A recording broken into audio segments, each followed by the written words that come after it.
So I'm Jo Sykes. I'm the Divisional Director of Markel UK, and I run our broker channel division. I'm delighted to be joined by Linda, who was recruited by Richard Branson, but I'll let Linda introduce herself. Hi everybody, it's great to see so many of you here. Thank you so much for coming. My name's Linda Moir, and I have in a previous life been Director of Customer Service for Virgin Atlantic. So my job was to make sure if any of you've flown with Virgin, if you chop off the cockpit, get rid of the pilots, the rest of the aeroplane was my responsibility. So the crew, the food, all the important stuff. I loved working at Virgin, but I left Virgin to join and help run the London 2012 and Olympic and Paralympic Games. So we're going to be referring to some of those experiences this morning. Thanks, Jo. And just a bit about the session. It's obviously quite a quick session, and we're going to be focusing on winning strategies for exceptional customer service. And obviously from a Markel perspective, we are 5-star rated by the Insurance Times, so we've got the credentials to talk about that along with Linda here today. We're also going to be sharing some examples, and there'll be an opportunity for Q&A at the end. So, Linda, I'm going to hand to you first on service culture. Thanks very much. So I thought I'd share with you this very simple slide, which was when I joined Virgin Atlantic at the point when it was growing, I guess from a large small business to a small large business. I did some customer research to understand what customers thought about Virgin's onboard service and British Airways onboard service. And this is what they've said. I'd love to hear from you later whether this reflects your experience with the two airlines. So when thinking about British Airways, people thought the service was professional and consistent. That's good, but it could sometimes be a little bit formal, a bit procedural. When they thought about Virgin, they thought we were fun, informal, sexy. I don't know, is insurance sexy? You'll have to tell me. But look at that other word. We were inconsistent. So when we were good, we were absolutely great, but when we were bad, we were terrible. So we had to, at Virgin, build a bit more consistency in how we delivered our service. And the point I wanted to make about service culture is that these two circles absolutely reflect the culture inside both those organisations. So British Airways, great organisation. I worked there for many years, but it had a sort of quite autocratic feel to it, you know, very sort of suited and booted. Virgin was huge fun, but could sometimes be a little bit chaotic. So how you are inside your organisation absolutely affects the style of service that you offer your customers. Thanks, Linda. Another key ingredient to exceptional service is people. And at Markel, we have a culture of people first. And I know a lot of organisations talk about being people-led, people culture, but we definitely live and breathe a people-first culture. And what I would say is from a insurer, broker perspective, it's a relationship business. So people are really critical to the operation of insurance. And particularly at Markel, we're expanding our teams all the time, so investing in people and technical experts. And what I would say from a broker perspective is how you can utilize your own people is, you know, think about your brand profile externally. Are your websites up to date? Using key members of your team on your socials. We were joking about TikTok last night. I think insurance isn't very modern. And so it's finding ways to represent our people and move us kind of, you know, more modern. And there's tools available as well that are kind of free that make us more accessible from a customer perspective. So free tools that can be linked to LinkedIn to book appointments and things like that. But I think having access to people is really critical for good service. Thanks very much, Jo. So I want to talk just a little bit about the importance of training and development. And although we're here today talking about customer experience, I think for many organisations, possibly for your businesses too, employee retention is one of the critical issues facing the business. It's great to keep and retain customers, but you need to keep and retain your people too, because it's a highly challenging recruitment market. So you saw the two circles I just showed with you. Our strategy at Virgin, we called it Brilliant Basics, Magic Touches, because we had to deliver the basics of our service brilliantly and then give our people the freedom to deliver those magic touches.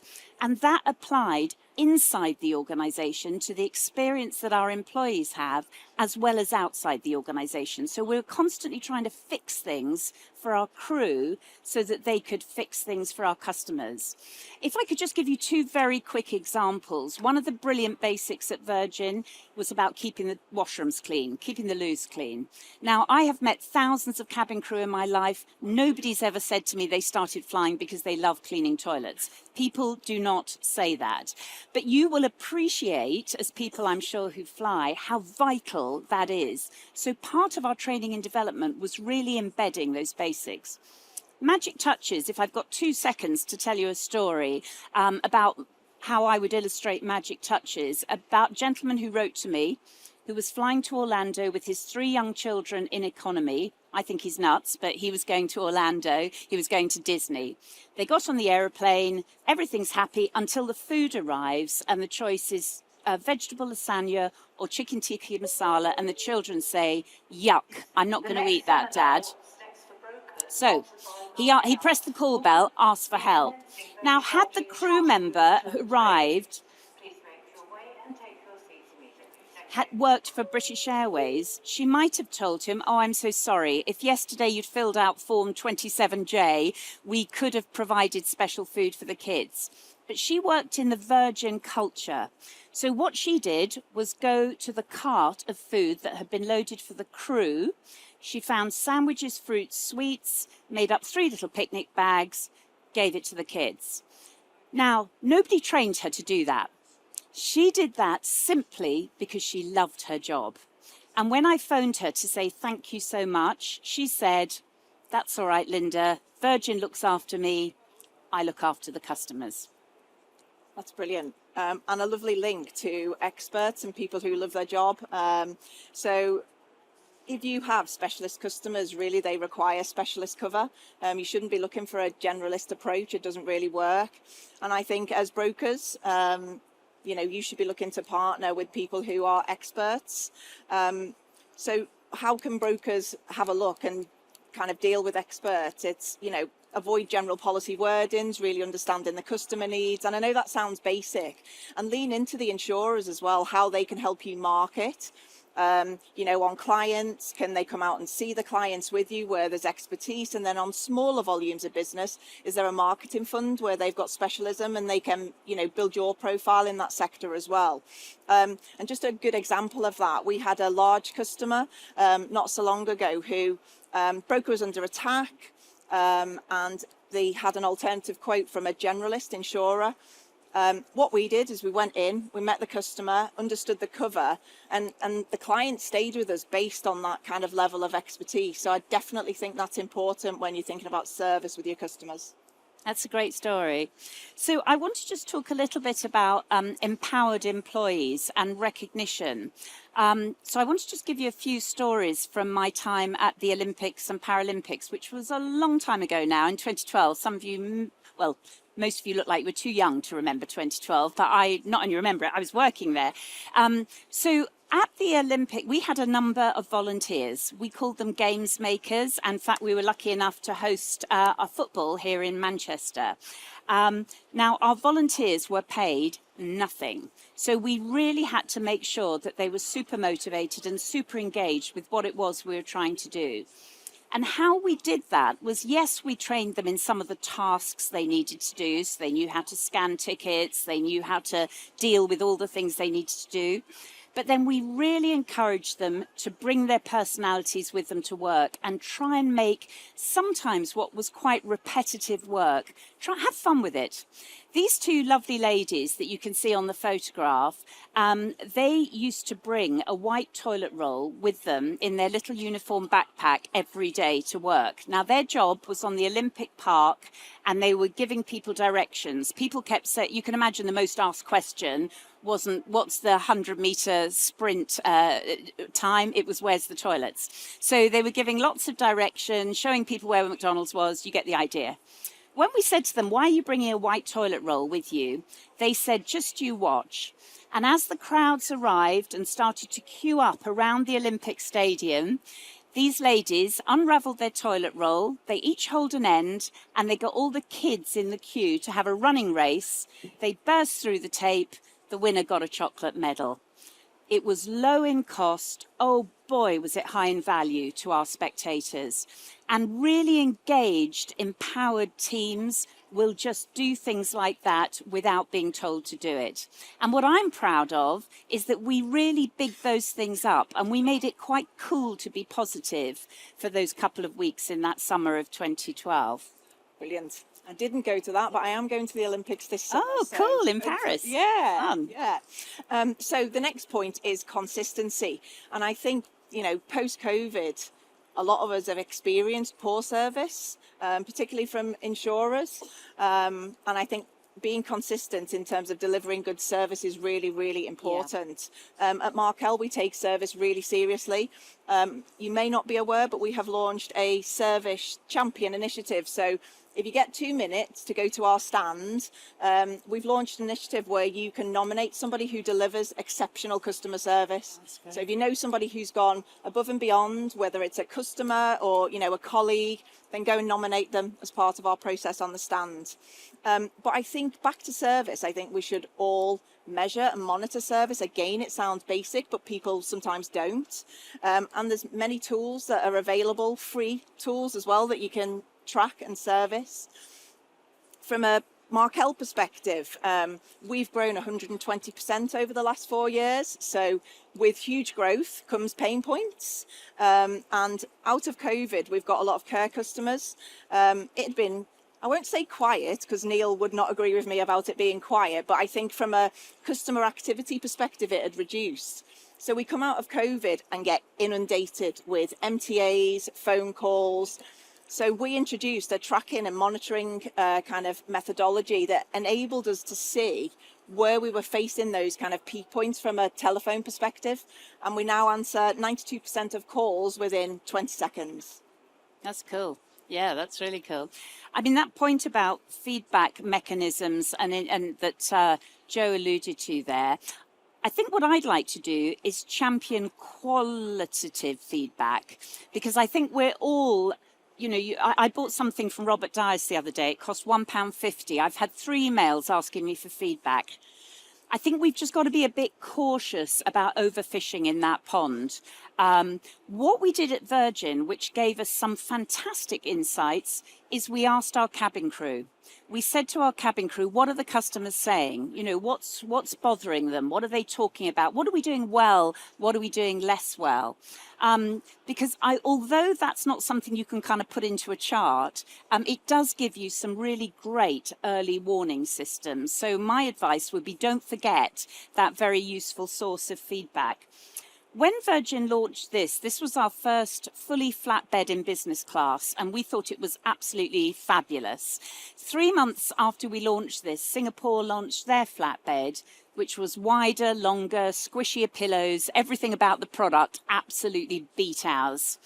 But because we had a fantastic collaborative service, a collaborative culture, we asked our cabin crew to help design our service that went with the launch of this bed.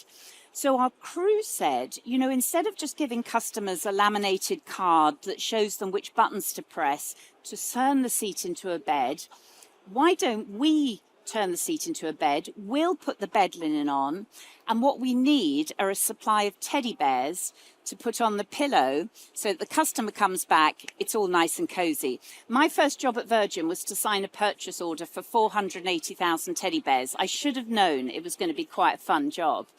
Now, the point of that story is those teddy bears, by the time we'd bought squillions of them, they were low in cost, again, so high in value. And we wouldn't have had that if we hadn't had that great collaborative culture. So feedback mechanisms and insight, it's not just the numeric stuff, it's being open to listening to feedback, really, from a number of sources. Yeah, I think that's a really good point, which leads into data utilization. But to your point on feedback, we track NPS, so we go out actively asking brokers all the time, kind of what can we do to improve our service, what are the pain points they face. And I think, if you've got customers yourself, it's good to do that so you understand what those pain points are. We're utilizing AI at Markel to we're putting it into our workflow systems to drive better efficiency, drive better service. And I think probably there'll be a lot of sessions at the conference over the next 2 days on AI, because it's the buzzword, isn't it, in terms of AI. But how you utilize that data is really, really critical. But you can definitely use AI to free up your time. And something that I had a bit of a revelation last week. So 4 graduates have been doing a project at our organisation on AI. And I walked into a room with my usual notepad and pen, and one of them challenged me and said, when you leave this room, you'll never use a notepad and pen again.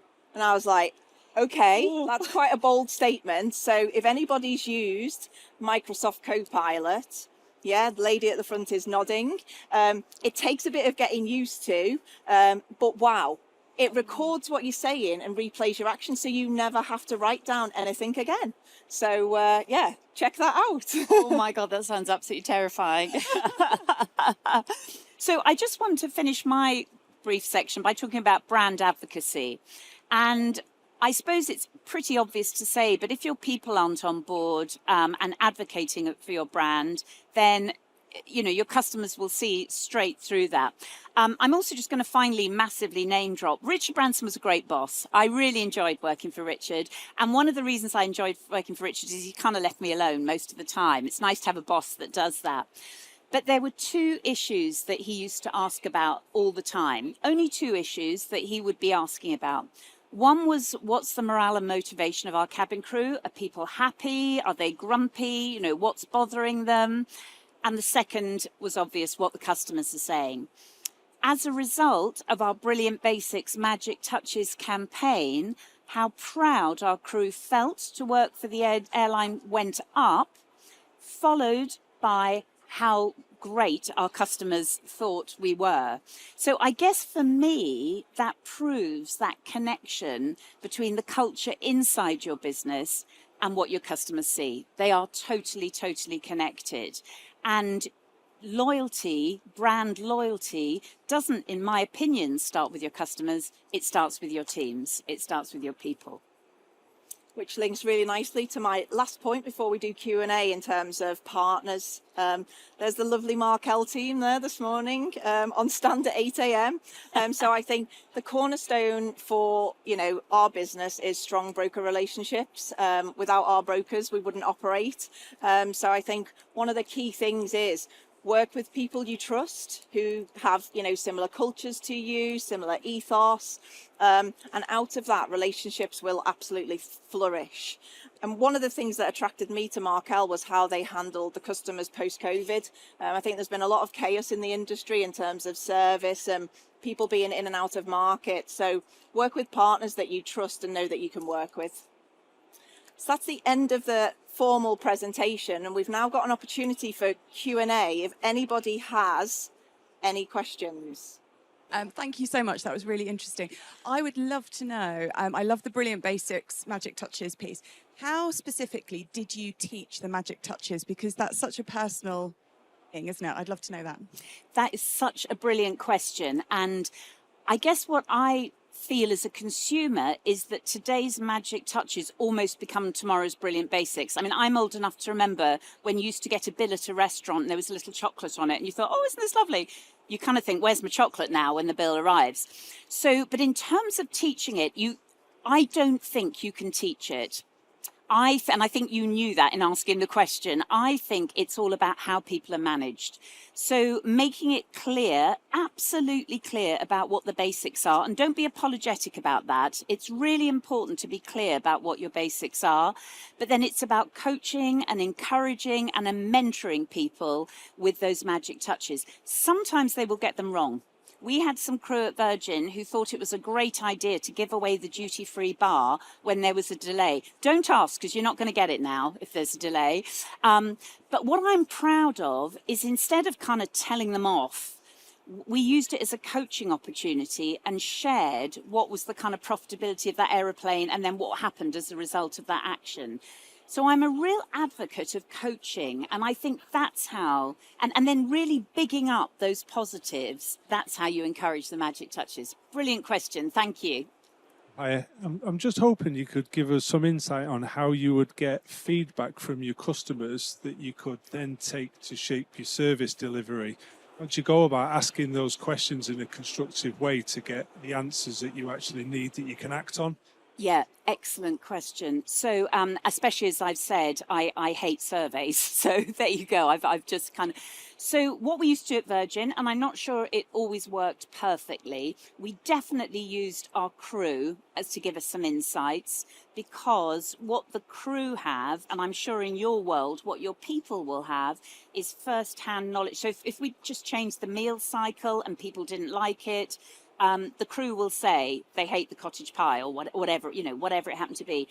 What we tried to do was get customer insights that was as uninvasive as possible. So we used to kind of hang around the baggage carousel and try and chat to people while they're waiting for their bags, for example, because it's kind of dead time. Our business class customers used to get a limo service from the airport to their destination, and we'd get the drivers just to chat to them about. So we tried to use chatting as a way of getting precise feedback about what it was that we needed to improve. We do use surveys. Virgin use surveys as well. And in fact, at the Olympics, we use surveys as well. I think my opinion is that the value of surveys shows whether you're kind of going up or down.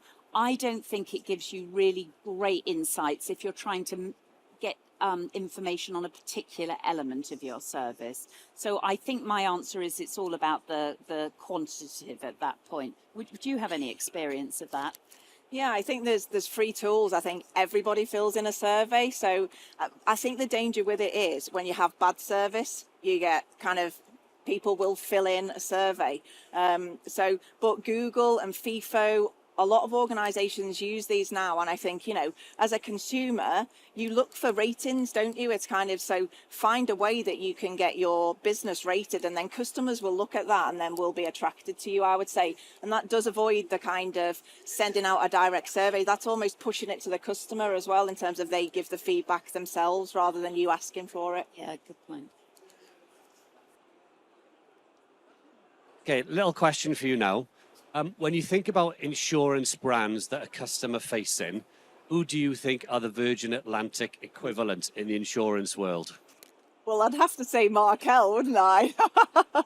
I'm going more customer facing. So you think of the Joe average customer on the streets, would they see as the brand that is fun, engaging, customer centric? I think it's a brilliant question, and I think part of the challenge we have as an industry is we're not seen in that way.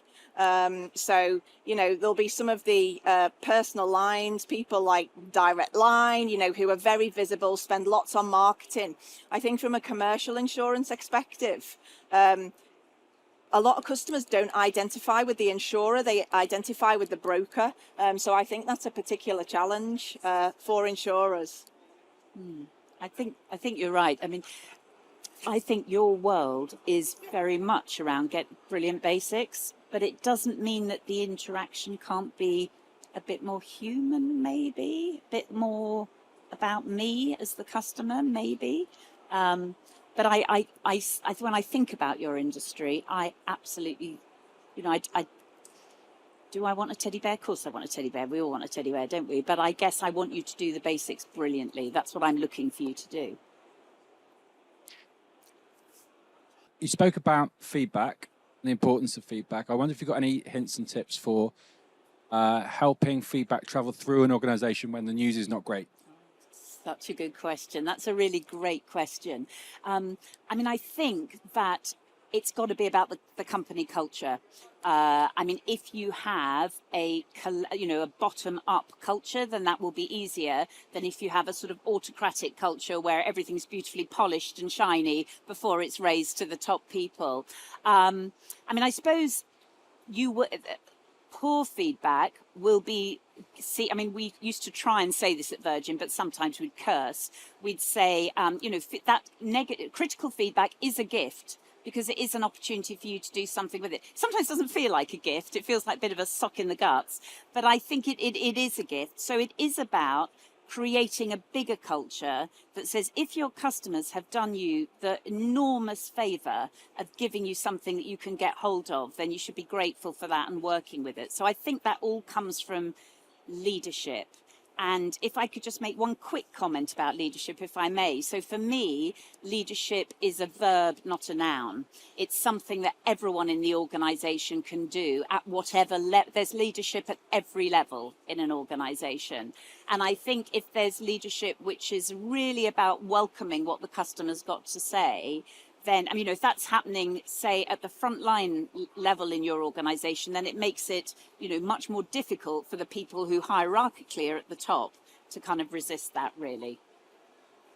Yeah, the only thing I would add to that is I think if people go to the effort of giving you constructive feedback, in the organisation, you have to be seen to actually act upon that feedback. So, for example, when we get NPS feedback, we will go through line by line and we'll actually ring the broker who's given us the feedback and try and understand why you've given us that feedback. So then we work on it. And I think if you build a culture of that, it's then not seen as a kind of, someone saying you didn't answer the phone very quickly or you didn't give great service. It's used as a mechanism for improvement in the organisation. Yeah. Good point. Thank you everybody for attending. We will issue a hints and tips afterwards and visitors on the stand over there. Thank you. Thanks everybody.